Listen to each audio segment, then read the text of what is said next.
Hi, I was just hoping that I could touch base with some of you.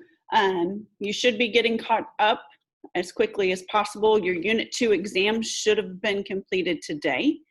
And then we will start in with section 2.1, and it's on linear equations. So the focus of most of this is on slope and slope-intercept form.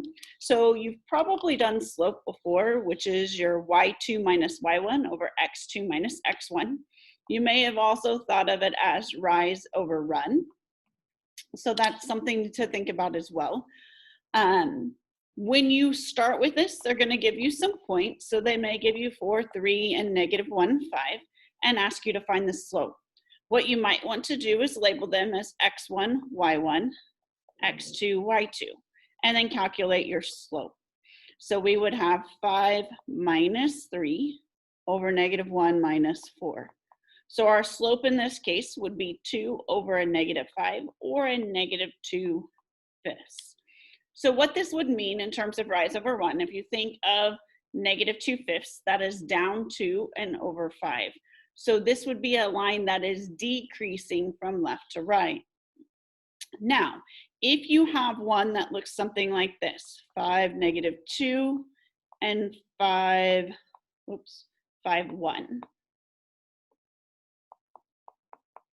And you're finding the slope, again, you can label them x1, y1, x2, y2. So I would have m equals 1 minus a -2. Be careful with that. That's a common mistake. Over 5 minus 5. 2 negatives make that a positive, so I get 3 over 0. So this is undefined slope, or the slope does not exist. So if you are thinking in terms of a line that has undefined slope, you'll be dealing with a vertical line. Okay, so undefined slope is a vertical line. Negative slope means you are decreasing from left to right. A slope of 0, so if you find your slope to be 0, then you have a horizontal line. So it might look something like this. Okay, that's a slope of 0. If you have a positive slope, let's say we have a slope of 2, that means it is increasing from left to right. So it might look something like that. So those kind of talk about some different things with slope. The other thing that you have to be able to do is put things in what's called slope-intercept form.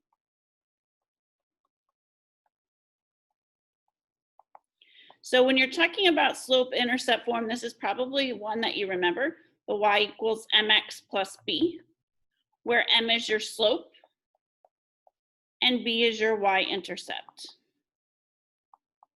Okay, so you may be given it in this form and ask for the slope and the y-intercept. You may be given it in a different form and have to put it in this form, which means that you're solving for y. I hope this gives you a little introduction to what you'll have to be doing in the linear equation portion of this assignment. If you have any questions, please don't hesitate to send me an email. Have a great week.